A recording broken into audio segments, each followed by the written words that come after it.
Okay, so then today we will do the second type of isomerism, which is known as stereoisomerism. ये जो stereoisomerism है, ये आपकी books में बहुत ज़्यादा डिटेल में नहीं दिया हुआ, because इसको further discuss किया हुआ है with the respective hydrocarbons, जो organic chemistry का second वाला chapter है. तो हम लोग क्या करेंगे, हम इसको partly discuss करेंगे अभी, और partly हम इसको discuss करेंगे तब, ठीक है? With respect to alkenes जब हम discuss करते हैं, that is what we are going to discuss about stereoisomerism. So हम क्या बोलते हैं कि that stereoisomerism, it is of three types. Basically, these are isomers having same molecular formula, right? Same molecular formula, but different arrangement of atoms in space.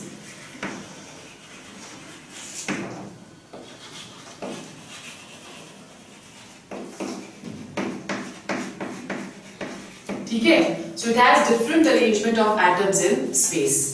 Stereoisomerism को हम further classify करते हैं into three. The first one that is known as geometrical isomerism. ठीक है. Second is known as conformational isomerism, and the third one is known as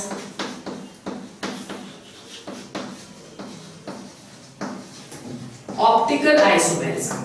Okay, now over here ये जो optical isomerism है, ये आपने plus 2 में पढ़ना है डिटेल में. हम लोग अभी अपने आप को सिर्फ concentrate करेंगे on geometrical and conformational. ठीक है? So let's go on to the first type of isomerism over here, which is known as geometrical isomerism. ये जो geometrical isomerism होता है, this arises due to restricted rotation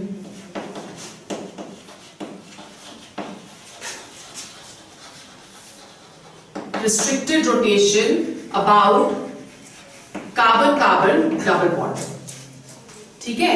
Restricted rotation about carbon-carbon double bond. अब basically क्या हो रहा है कि अगर जैसे फॉर एग्जाम्पल हम लोग इसे एक्सप्लेन करने की कोशिश कर रहे हैं, एक कार्बन एटम ये वाला हैंड है मेरा और दूसरा कार्बन एटम ये ऊपर वाला हैंड है. ये दोनों कार्बन एटम्स जो है they are attached with the help of a double bond, right? ये इस तरह से. नाउ व्हाट विल हैपन, अगर मैं इसको रोटेट करना चाहूं तो मैं इसको रोटेट कर रही हूं, बट क्या होगा कि रोटेशन सिर्फ यहीं तक होगी, इससे आगे तो इसकी रोटेशन नहीं हो सकती. तो ये जो रोटेशन हुई इसको हम लोग रिस्ट्रिक्टेड रोटेशन बुलाते हैं, क्योंकि अगर हम इसको और ज्यादा रोटेट करने की कोशिश करेंगे तो डबल बॉन्ड्स जो है उनके क्लाउड्स एंटेंगल कर जाते हैं and hence rotation can not take place. Okay, so this is known as what? It is known as restricted rotation about carbon carbon double bond. That is what geometrical isomerism is. ठीक है, it arises due to this. Now जो geometrical isomerism होता है, हम लोग बोलते हैं इसके लिए conditions क्या जरूरी है. When we are doing the geometrical isomerism, there are two conditions which are essential. The number one, presence of carbon-carbon double bond, that should be must. ठीक है? And second, the two groups attached to the same carbon atom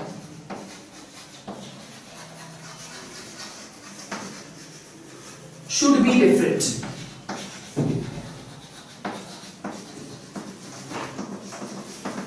Same carbon atom should be different. अब इस पे positioning जो होती है groups की वो अलग हो जाती है. So let's take an example. हम ले रहे हैं C double bond C. This is one, the first criteria to show geometrical isomerism. Second criteria is कि जो दो ग्रुप्स प्रेजेंट होंगे कार्बन के साथ वो दोनों अलग अलग होने चाहिए. तो एक ग्रुप हम A ले लेते हैं और दूसरा ग्रुप हम B ले लेते हैं. ठीक है, उसी तरह से यहाँ पे भी हमारे पास एक ग्रुप A आ गया और दूसरा ग्रुप B आ गया, राइट? अब अगर similar groups are on the same side, if similar groups are on the same side, this is known as cis isomer. Okay, now in this case जो हमारा ये ऊपर वाला कार्बन एटम है, this remains stationary, this does not move. We are only moving the carbon atom which is on the lower position. एक carbon atom की position को हम स्टैग्नेंट कर देते हैं और दूसरे कार्बन को मूव करते हैं with respect to the first carbon atom. तो जब हम सेकंड वाले कार्बन एटम को मूव करेंगे तो पोजीशन जो है वो इस तरह से आ जाएगी। यू हैव ए बी, ये वाला मूव हो गया, so this will become B and A. Position of the second isomer, that is the second group or the groups attached to the second carbon atom, they are going to change. Okay, तो जब ये change कर रहे हैं तो ये क्या हुआ? The same groups are on the opposite side. When the same groups are on the opposite side, the isomer that is known as trans isomer. So geometrical isomerism में there are two types of isomers which are present. One which is known as the cis isomer, in which the same group of atoms are on the same type, same side, and the second one is trans isomer, in which the same type of atoms or same group of atoms, they are on the opposite side. ठीक है? Let's take an example over here.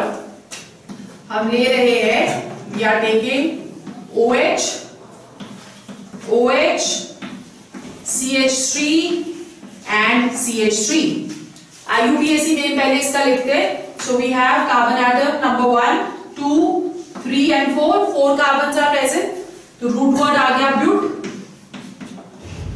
ene, because there is CC double bond present और कौन सी position पे है? Second position. So but 2ene और second और third position पे दो ओल्स प्रेजेंट है. So but 2ene 2,3 diol. This is the IUPAC name of the compound.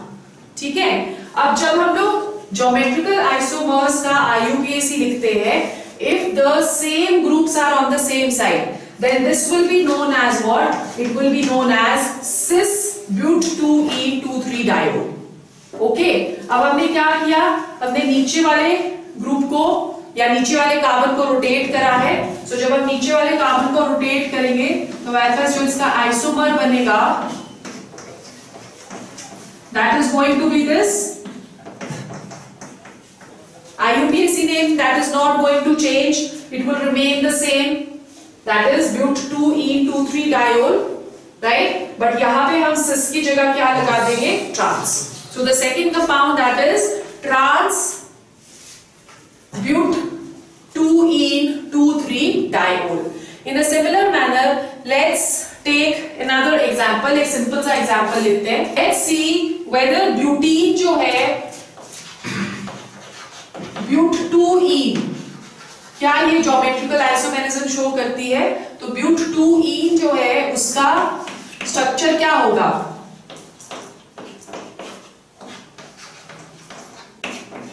This is going to be the structure CH3 CH double bond CH CH3. ठीक है, अब अगर same side same atoms और group of atoms are on the same side, तो इसे हम क्या बुलाएंगे? This is known as cis but 2ene. ठीक है, रोटेशन कर दी हमने.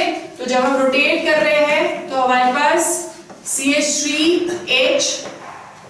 H and CH3 ये आ गया.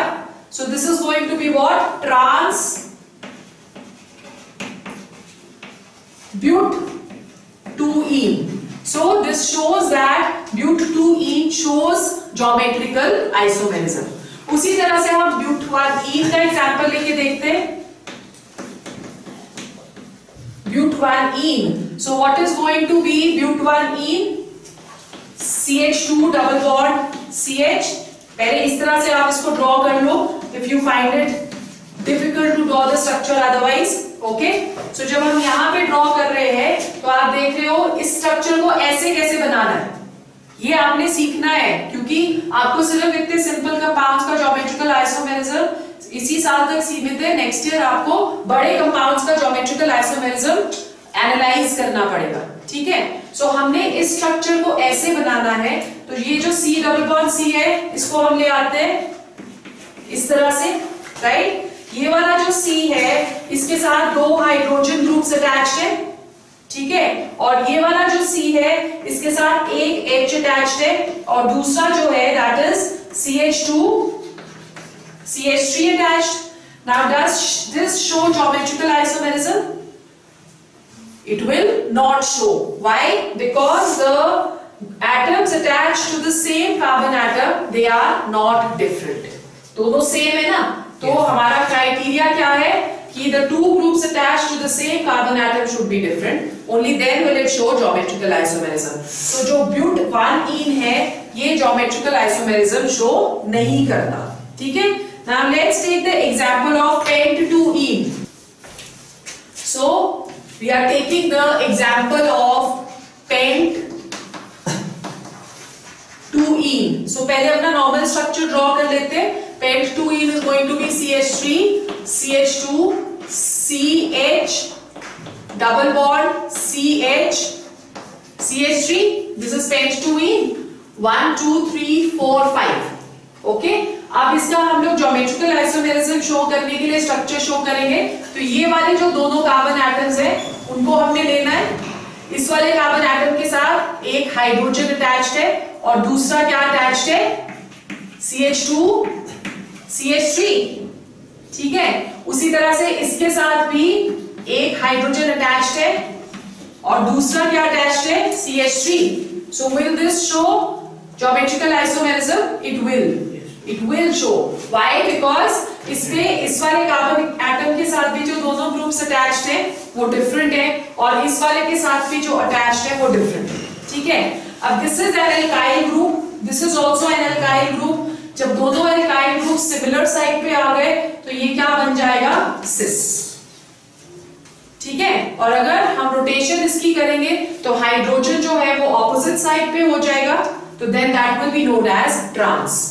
जैसे जैसे ग्रुप्स बड़े होते रहते हैं वैसे वैसे स्टेबिलिटी जो है वो बढ़ती रहती है, ठीक है। जैसे फॉर एग्जांपल घटती रहती है। जैसे फॉर एग्जांपल हमने सबसे पहले ब्यूट2ene लिया था, तो ब्यूट2ene में जो ये एल्काइल ग्रुप्स हैं ये छोटे हैं, okay.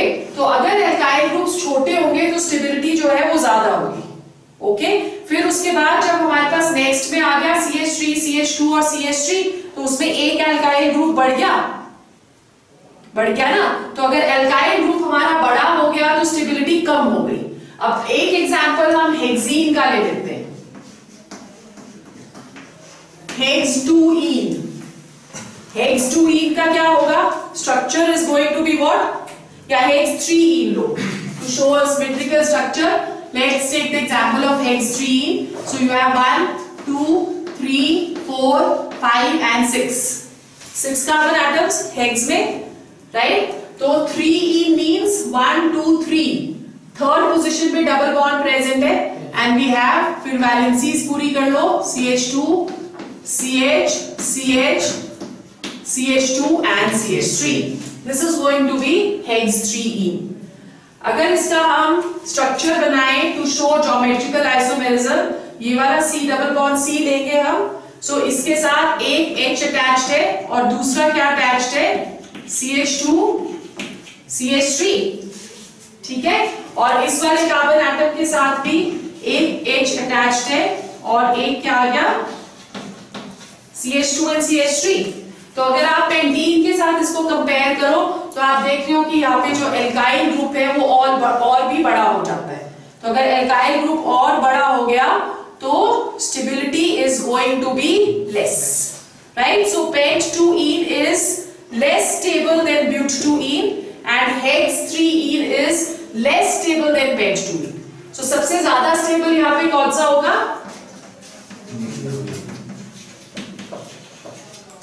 but2ene. but2ene is most stable, फिर उसके बाद pent2ene और फिर उसके बाद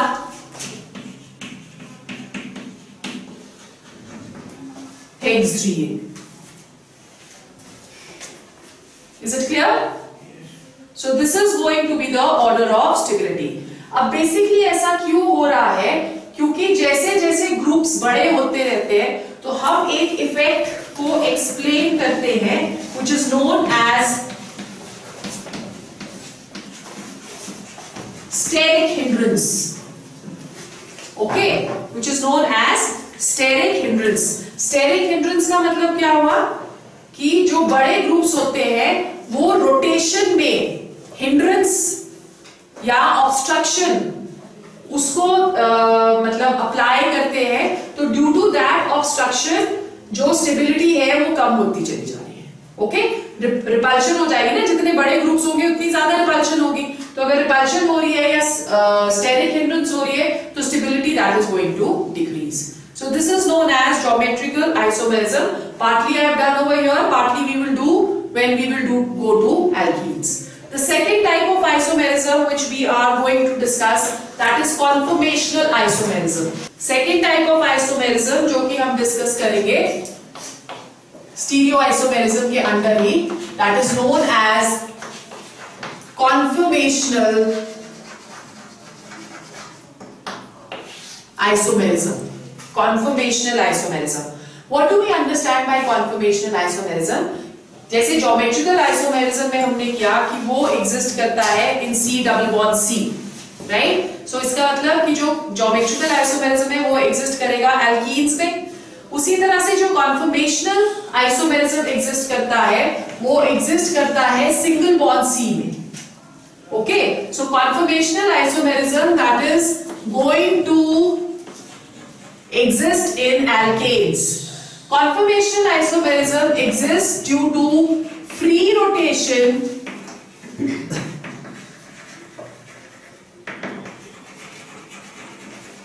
about carbon-carbon single bond. Right? Free rotation about carbon-carbon single bond. So it's very easy. अगर एक ही single bond है तो आप इसको 360 डिग्री तक आराम से रोटेट कर सकते हो. ओके, सो 360 डिग्री तक जब ये रोटेट हो गया उसको हम क्या बुलाते हैं, कॉन्फॉर्मेशनल आइसोमेरिज्म. तो इसको भी हम डिटेल में करेंगे जब हम एल्केन्स में जाएंगे. अभी we should only know the definition कि conformational isomerism exist in carbon carbon single bond and it exist due to free rotation about carbon carbon single bond. Okay, अब जो नेक्स्ट पार्ट में करने जा रही हूं, this is a very very important part and it is the base of your organic chemistry reactions. क्योंकि एक जो हवा organic chemistry का बना है वो यही बना होता है कि there are hundreds of reactions. उन hundreds of reactions को हम learn कैसे करेंगे? You cannot learn all the reactions. तो उन reactions को learn करने के लिए हमको दो चीजों का ध्यान organic chemistry में रखना होता है. Number one, कि रिएक्शंस हमेशा वहां पे होती है उस कार्बन एटम के ऊपर होगी जहां पे फंक्शनल ग्रुप प्रेजेंट है. ठीक है, क्योंकि जो रिएक्शंस है वो डिपेंड करती है सिर्फ फंक्शनल ग्रुप के ऊपर. साइड चेन क्या बोल रही है, साइड चेन में क्या प्रेजेंट है, या साइड चेन में कौन सा टाइप ऑफ बॉन्ड प्रेजेंट है, उन सब के ऊपर हमारा जो ऑर्गेनिक केमिस्ट्री के रिएक्शंस है वो डिपेंड नहीं करते. सो एक चीज आपने ये याद रखनी है कि जो भी रिएक्शन हम करेंगे वो रिएक्शन फंक्शनल ग्रुप के इर्द गिर्द ही घूमेगी. सेकेंड, जब भी कोई रिएक्शन होती है there is always transfer of electrons. वो आपने इनऑर्गेनिक केमिस्ट्री में भी करा है. जैसे हमने आयनिक बॉन्ड किया था तो आयनिक बॉन्ड में हमने क्या किया है कि जो क्या बोलते हैं उसको, कैटायन है वो इलेक्ट्रॉन लूज करता है और एनायन उस इलेक्ट्रॉन को गेन करता है. उसकी वजह से there is a bond formation which is taking place. ठीक है, सो वहां पे भी इलेक्ट्रॉन की ट्रांसफर हो रही है. यहाँ पे इलेक्ट्रॉन की ट्रांसफर वर्ड हम यूज नहीं करते, हम इलेक्ट्रॉन्स की movement word, movement is the word, कि इलेक्ट्रॉन्स जो है they shift from one position to the other. और जो एग्जैक्ट हम लोग यूज करेंगे वर्ड दैट इज डीलोकलाइजेशन. ठीक है, लोकलाइजेशन का मतलब हुआ कि जब आप किसी भी एक लोकल पोजीशन पे प्रेजेंट हो, दैट इज लोकलाइजेशन. जब भी इलेक्ट्रॉन एक लोकलाइज्ड पोजीशन पे प्रेजेंट होता है उसको हम लोकलाइज्ड इलेक्ट्रॉन बुलाते हैं. पर अगर वो इलेक्ट्रॉन अपनी पोजीशन से शिफ्ट हो जाए तो उसे हम डीलोकलाइजेशन बुलाते हैं. तो पूरी ऑर्गेनिक केमिस्ट्री सिर्फ इन दो चीजों पे घूमेगी. ठीक है, तो अगर आपको ये पता है कि एक फंक्शनल ग्रुप की रिएक्शन ये होनी चाहिए, तो साइड चेन को आपने गोली मार देनी है। We do not require the side chain as it is copy paste. ठीक है, एक जगह से कॉपी करी, दूसरी जगह पे पेस्ट करी, सिर्फ functional group that is going to change. अब कैसे डीलोकलाइजेशन ऑफ इलेक्ट्रॉन्स होती है या क्या मैकेनिज्म होता है एक पर्टिकुलर रिएक्शन का, that is what we are going to learn in this section. So please pay attention, this is very very important. So topic हमारा क्या है? Electron displacement in covalent bonds.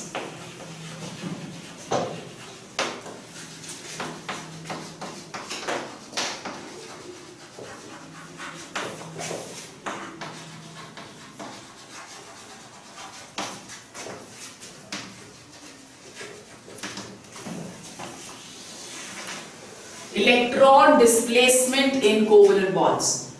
As I just told you कि यहाँ पे reactivity, stability, type of mechanism, this all depends upon the movement of electrons. So हम एक electron को उसकी जगह से displace कर रहे हैं. That is why the heading electron displacement in covalent bonds.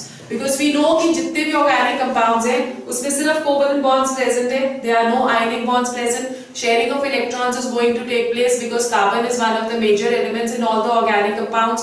और जो कार्बन होता है उसमें टेट्रावैलेंसी की वजह से क्या होता है, ना तो वो 4 इलेक्ट्रॉन लूज कर पाता है, ना ही वो 4 इलेक्ट्रॉन्स को गेन कर पाता है, इसलिए वो प्रेफर करता है इलेक्ट्रॉन्स को शेयर करना। This is what we had done when we started the chapter introductory session में। ठीक है, so when we talking of organic compounds and their bonds, so the major kind of bonds they are going to be covalent bonds. The first effect which we are going to study today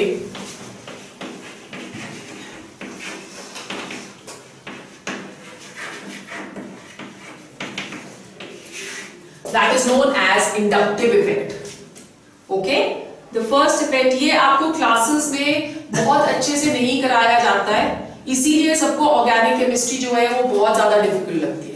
So this is the session जिसको सबसे ज्यादा time लेके सिखाना चाहिए teachers को, ताकि आपको +2 में फिर कोई भी मुश्किल ना आए, राइट? सो हम जो भी ऑर्गेनिक केमिस्ट्री के रिएक्शंस नेक्स्ट वाले चैप्टर में पढ़ेंगे उनको हम इन सारे इफेक्ट्स के साथ कोरिलेट करके पढ़ेंगे। ओके, सो इंडक्टिव इफेक्ट क्या होता है? We say that inductive effect is a permanent effect, right? It is present in all compounds where an electronegative element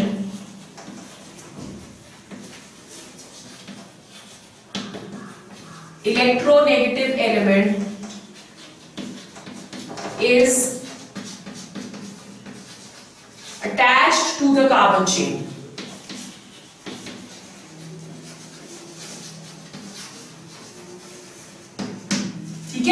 Electronegative element is attached to the carbon chain. So what is happening over here is, let's take an example. अगर हमारे पास इस तरह से एक carbon chain present है और ये बोल रहा है कि वहां पे इंडक्टिव इफेक्ट होगा जहां पे एक इलेक्ट्रोनेगेटिव एलिमेंट प्रेजेंट है कार्बन चेन के साथ। ओके, सो जब हम इस पे देखते हैं, हमने इलेक्ट्रोनेगेटिविटी ऑलरेडी केमिकल बॉन्डिंग में पढ़ चुके हैं हम, है ना? तो अगर इलेक्ट्रोनेगेटिव एलिमेंट प्रेजेंट होगा तो वो शेयर्ड पेयर ऑफ इलेक्ट्रॉन्स को अपनी तरफ को खींचेगा, है ना?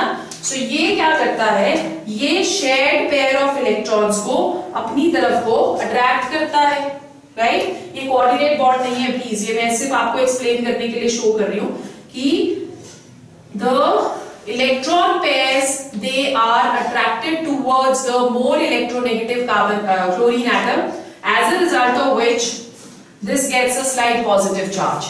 अब इसको भी आपने कंफ्यूज नहीं करना है with transfer of electron, so let's keep it like that only, okay? क्योंकि ये वाली जो एरो हम शो करते हैं वो हम शो करते हैं for transfer of electrons. There is no transfer taking place over here, only chlorine is attracting the shared pair of electron towards itself, as a result of which chlorine it gets a slight negative charge. ठीक है, क्योंकि electrons अगर ज्यादा उसकी तरफ को रहेंगे तो क्लोरीन के ऊपर स्लाइड नेगेटिव चार्ज आ जाता है और इस वाले के ऊपर स्लाइड पॉजिटिव चार्ज आ जाता है। ओके, अब जैसे जैसे कार्बन एटम क्लोरीन से दूर होता रहेगा, वैसे वैसे वो इफेक्ट भी कम होता रहेगा। अगर सपोज हम बोले कि यहाँ पे हमारे पास एक और कार्बन एटम प्रेजेंट है, तो यहाँ पे ये वाला इफेक्ट और भी कम हो जाएगा। और generally it is said that after the fourth carbon atom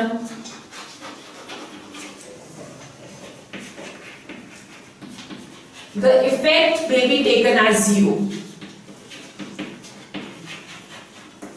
तो after the fourth carbon atom जो इफेक्ट होता है उसके ऊपर वो null and void हो जाता है, there is no effect.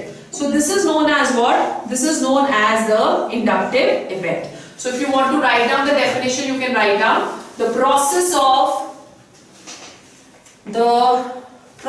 of displacement of sigma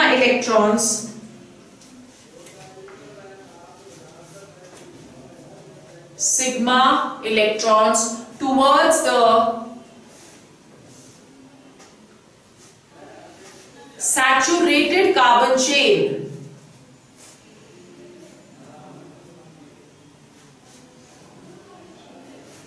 due to the presence of a polar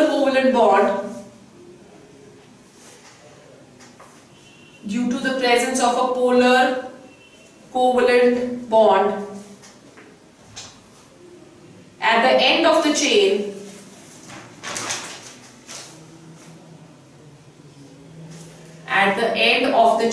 is called inductive effect.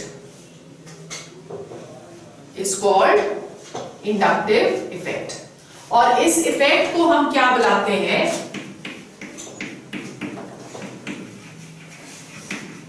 It is also denoted as eye effect. Right? There are two types of inductive effects.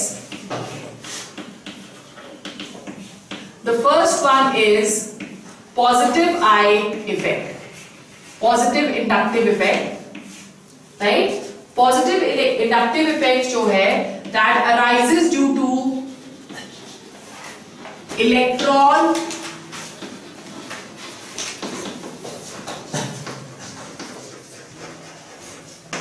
donating groups, right? अब इसमें क्या होगा कि जैसे आप यहाँ पे देख रहे हो कि जो इलेक्ट्रॉन्स है वो they are being directed away from the carbon chain, chlorine की तरफ को जा रहे हैं और यहां से कार्बन चेन से हट रहे हैं, ठीक है? तो पॉजिटिव आई इफेक्ट जो है वो आता है due to electron donating groups.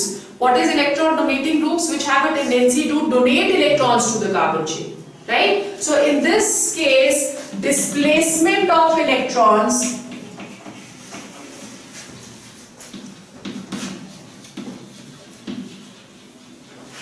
takes place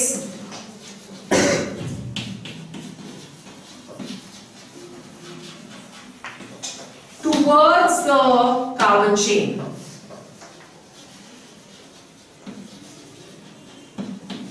ठीक है? So यहाँ पे जो इलेक्ट्रॉन्स होंगे they are going to be displaced towards the carbon chain. What are these electron donating groups? The electron donating groups are nitro, ठीक है? Nitro group that is going to donate electrons to the chain, right? फिर उसके बाद nitro के बाद आ गया cyano carboxy COOH group, carboxy group. फिर उसके बाद एस्टर कौन सा ग्रुप था?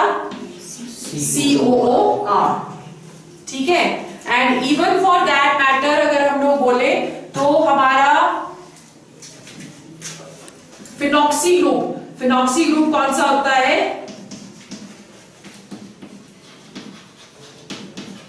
OC6H5. ये सारे के सारे जो है they are going to be electron donating, therefore they all exhibit plus I effect. Okay, अगर इलेक्ट्रॉन्स चेन को दे दी जाती हैं तो रिएक्टिविटी कम हो जाती है, और अगर इलेक्ट्रॉन्स चेन से ले ली जाती है तो रिएक्टिविटी इंक्रीज हो जाती है.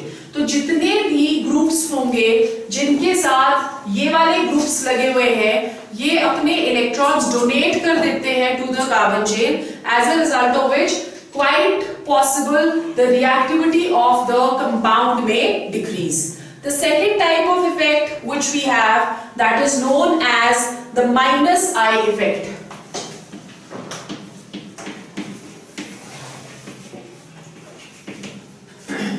माइनस आई इफेक्ट क्या होता है? Minus I effect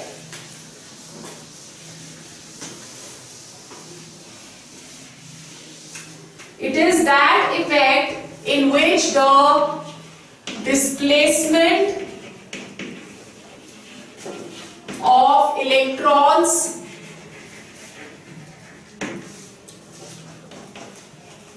takes place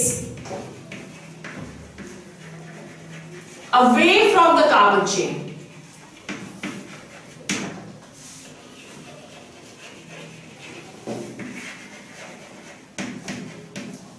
Takes place away from the carbon chain. ठीक है?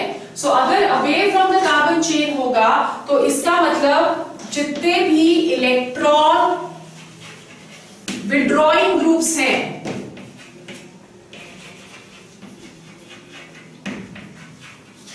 इलेक्ट्रॉन विड्रॉइंग ग्रुप्स, वो सारे के सारे माइनस आई इफेक्ट शो करते हैं। और इलेक्ट्रॉन विड्रॉइंग ग्रुप्स हमारे कौन कौन से हो गए? जैसे for example we have all the halogens, right? So we have जितने भी हेलोजन्स हैं वो सारे के सारे electron, for example we have fluorine, chlorine, bromine, iodine, hydroxyl, OCH3 group and also your C6H5 group. ठीक है, ये सारे के सारे जो है they are going to be electron withdrawing. Now there is one this thing which we have, I think यहाँ पे हमने जो एक चीज गलत कर दी है, इस पे भी शायद गलत दी हुई है। जो इलेक्ट्रॉन डोनेटिंग ग्रुप्स होते हैं वो ये वाले नहीं है, ये सारे इलेक्ट्रॉन विड्रॉइंग ग्रुप्स हैं। आई रिमेम्बर, जो इलेक्ट्रॉन डोनेटिंग ग्रुप्स होंगे वो सिर्फ, इसको प्लीज करेक्ट कर लेना, they are only the alkyl groups. ठीक है, जितने भी एल्काइल ग्रुप्स हैं they all are electron donating. Alkyl groups का मतलब क्या हुआ? हमने तीन तरह के कार्बन एटम्स करे थे ना, प्राइमरी, सेकेंडरी और टर्शियरी। तो वो जो तीनों के तीनों हैं they are going to come under the alkyl groups. Okay, और इलेक्ट्रॉन विड्रॉइंग ग्रुप्स में जो इलेक्ट्रॉन विड्रॉइंग पावर होती है वो किस तरह से होती है? जो सबसे ज्यादा होगी electron withdrawing power, that is of NO2 group। ठीक है, फिर उसके बाद आ गया साइनो, साइनो के बाद आ जाता है COOH, राइट? COOH के बाद आएगा COOR, फिर उसके बाद आएगा fluorine, chlorine, bromine, iodine, iodine के बाद आता है अल्कोहल, अल्कोहल के बाद आएगा मिथॉक्सी, OCH3, और उसके बाद आएगा C6H5 which is the phenyl group, और phenyl group के बाद हमारे पास आता है the last electron withdrawing which is hydrogen। So just see once again, दो टाइप की इंडक्टिव इफेक्ट हमने करे हैं। The first one is plus I effect। plus I effect क्या करती है? It donates electron to the carbon chain। Okay, तो अगर वो donate करेगी इलेक्ट्रॉन तो sometimes as I just said it will decrease the reactivity and sometimes it might increase the reactivity depending upon the fact कि हमारे पास carbon chain किस तरह की है। जो इलेक्ट्रॉन डोनेटिंग ग्रुप्स होते हैं they are the alkyl groups, the three type of carbon atoms which we had done, primary, secondary and tertiary। तो उसमें भी अगर आप देखो तो हम बोलते हैं कि जो टर्शियरी होता है, tertiary is which one? This one which we had done. ठीक है, जो टर्शियरी होता है उसकी इलेक्ट्रॉन डोनेटिंग पावर सबसे ज्यादा होती है। ओके, फिर उसके बाद सेकेंडरी,